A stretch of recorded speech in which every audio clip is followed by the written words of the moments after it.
Congratulations and hearty thanks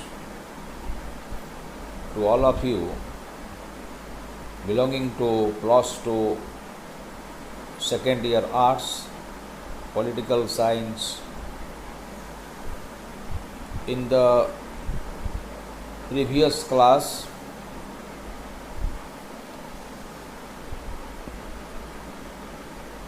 I taught on an important topic. That topic was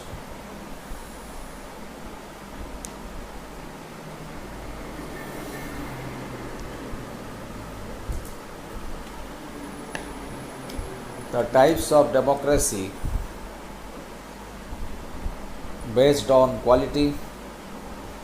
Those are social democracy, economic democracy, and political democracy. But today, I would like to take up the class discussing about the types of democracy based on the structure. From the standpoint of structure from the structural point of view, democracy is of two types: direct democracy or pure democracy, and second one is indirect democracy or representative democracy or impure democracy. गत class रे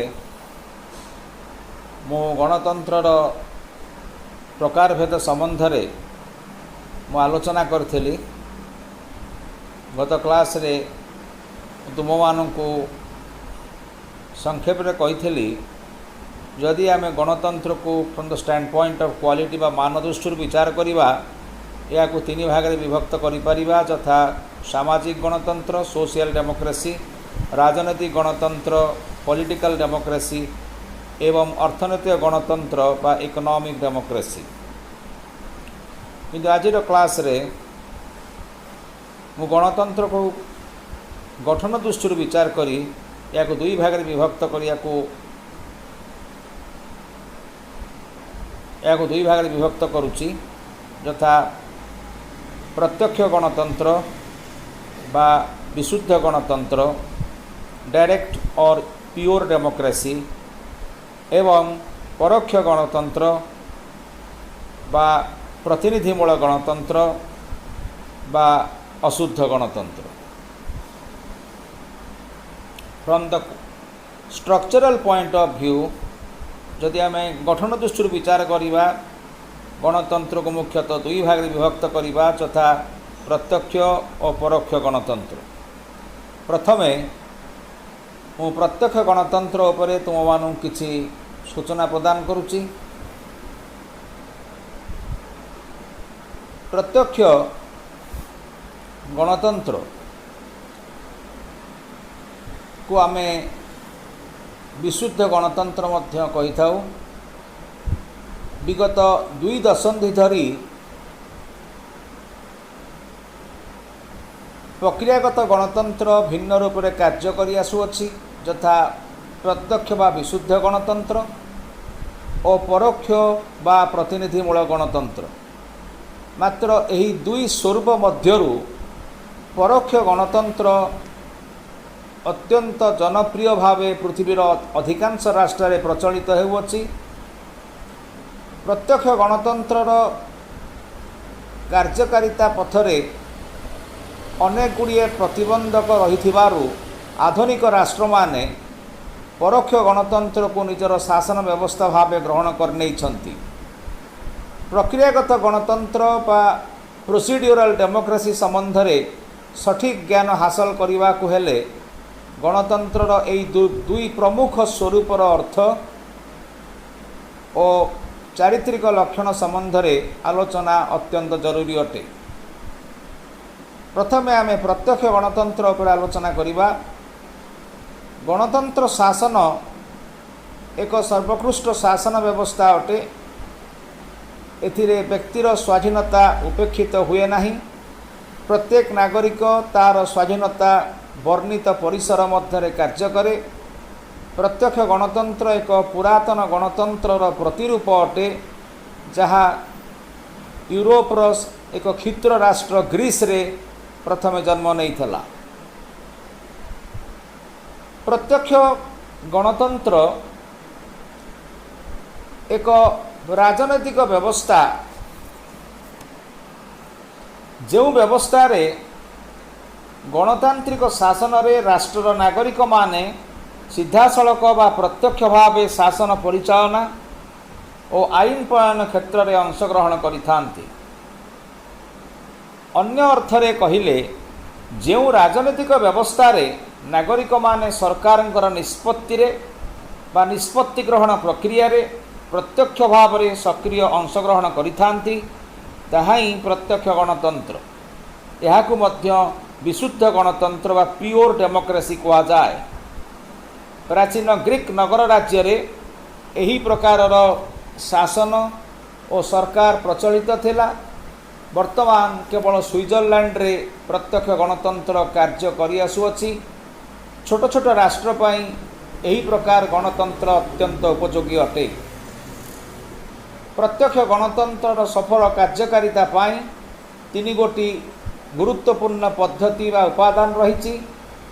से तीन गोटी पद्धति वा उपादान गुड़िक हला गणभोट, referendum, गणोद्योग, initiative और प्रत्याहार रिकॉल।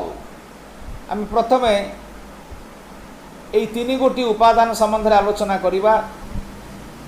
गणभोट प्रत्यक्ष गणतंत्र एक मौलिक उपादान। यही व्यवस्था अनुसार आईन प्रणयन पाई उद्दिष्ट चिठा बा बिल विधानमंडल बा व्यवस्थापिकार गृहीत हेबा परे याकू नागरिक मानकर मंजूरी पाई पठा जाई थाए। संख्याधिक नागरिक बिलटी को अनुमोदन कले ताहा कार्यकारी होई थाए। जदि ताहा जनसाधारण द्वारा नाकच हो जाए बा बातिल हो जाए तेबे आईनटी कार्यकारी होई पारि नाही। गणभोट बा रेफरेंडम बाध्यतामूलक किंबा इच्छाधीन मध्य होई पारे। प्रत्यक्ष बा विशुद्ध गणतंत्र द्वितीय उपादान बा पद्धति हेउछि गणोद्योग बा इनिशिएटिव। गणोद्योग बा इनिशिएटिव हेउछि प्रत्यक्ष गणतंत्र द्वितीय उपादान। प्रत्यक्ष गणतंत्र नागरिक माने आवश्यक अनुभव कले आईन प्रणयन पाई चिठा बा बिल प्रस्तुत करी व्यवस्थापिका सभार अनुमोदन निमंते प्रेरण करिथांती। ताहाको गणोद्योग कहा जाए। एही व्यवस्था को दुई भाग में विभक्त करा जाई थाए, यथा निर्धारित गणोद्योग और अनिर्धारित गणोद्योग।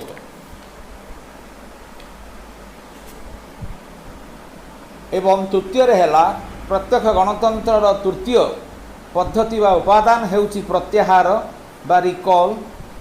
प्रत्याहार हेउछि प्रत्यक्ष गणतंत्र एक गुरुत्वपूर्ण उपादान।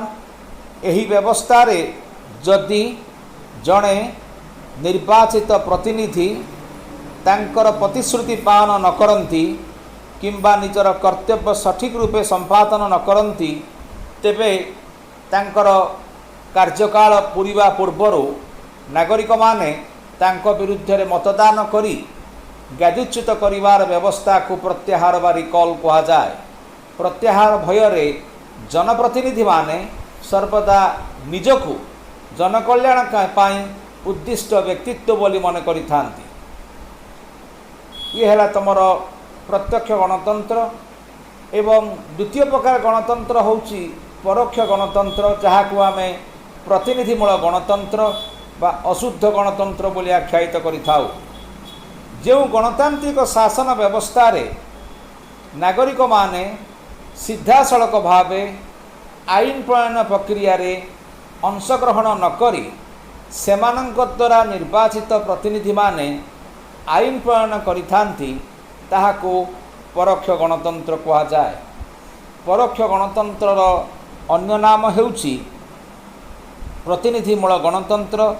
स्विट्जरलैंड को बाद देले पृथ्वीर अन्य समस्त गणतांत्रिक राष्ट्र रे परोक्ष गणतंत्र वर्तमान मध्य प्रचलित। एठारे निर्वाचनर गुरुत्वपूर्ण भूमिका रही अछि। भारत होउची पृथ्वीर बृहत्तम परोक्ष गणतांत्रिक राष्ट्र। परोक्ष गणतंत्र बृहत् राष्ट्रगुड़िक पई सदा सर्वदा उद्दिष्ट।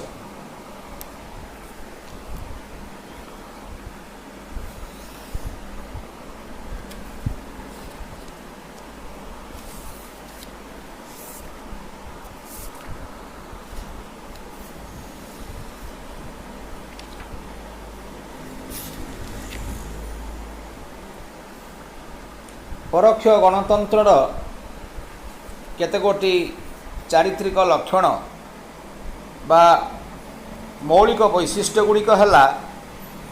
यार प्रथम चारित्रिक लक्षण होची परोक्ष गणतंत्र बा प्रतिनिधिमूलक गणतंत्र रे राष्ट्रर नागरिक माने सेमानंकर प्रतिनिधि मानंको निर्वाचन प्रक्रिया माध्यम रे चयन करिथांती। सेमाने जनसाधारण तरफरु शासनगत निष्पत्ति नहीं सरकार परिचालना करिथांती। निर्वाचित जनप्रतिनिधि माने प्रकृत शासनर अधिकारी होइथांती। प्रतिनिधिमूलक गणतंत्र व परोक्ष गणतंत्रर द्वितीय चारित्रिक लक्षण है परोक्ष गणतंत्र रे जनसाधारण सार्वभौम क्षमतार अधिकारी अटंती। सार्वभौम क्षमतार अर्थ हेउची सर्वोच्च क्षमता बा सुप्रीम और पैरामाउंट और एब्सोल्यूट पावर। जनसाधारण मत एठारे ईश्वर मत सहित समान। संख्यागरिष्ठ लोकमतरे सरकार बदली जाए। जनमत को सरकार उपेक्षा करि पारंती नाही। सरकार लोकमानंक तरफरु ताहार कार्य संपादन करिथाए। फरासी दार्शनिक अध्यापक जीन जैक्वेस रूसो जनप्रिय सार्वभौमत्वर प्राण प्रतिष्ठाता थिले। एई जनप्रिय सार्वभौमत्व परोक्ष गणतंत्र बा प्रतिनिधिमूलक गणतंत्र एक मूल्यवान चारित्रिक अलंकार। रूसोंग भाषा रे भॉक्स पॉपुली भॉक्स देई अर्थात इंग्राजी भाषा रे कहिले voice of the people is voice of God. जनसाधारण बाणी हेउची ईश्वर बाणी। एही परोक्ष बा प्रतिनिधिमूलक गणतंत्र मुख्यतः एही लोकप्रिय सार्वभौमत्व नीति उपर आधारित। यार तृतीय चारित्रिक लक्षण बा मौलिक वैशिष्ट्य होउची एही प्रकार विधि व्यवस्था रे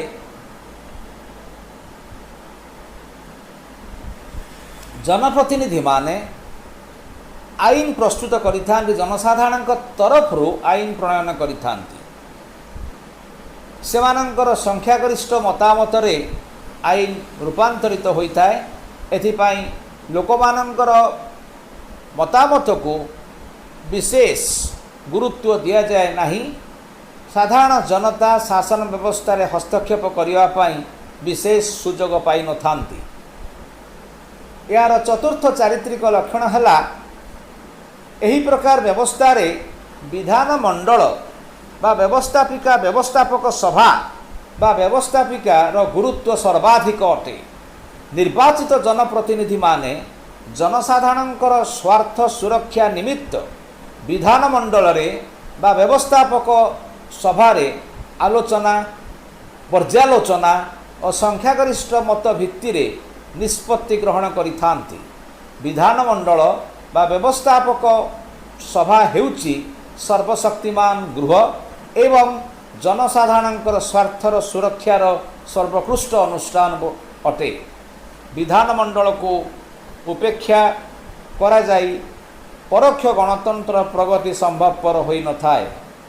एही प्रकार गणतंत्रर परवर्ती चारित्रिक लक्षण है एही प्रकार गणतांत्रिक विधि व्यवस्था रे न्यायपालिका गणतंत्रर एक सुरक्षा कवच रूपे कार्य करिथाय।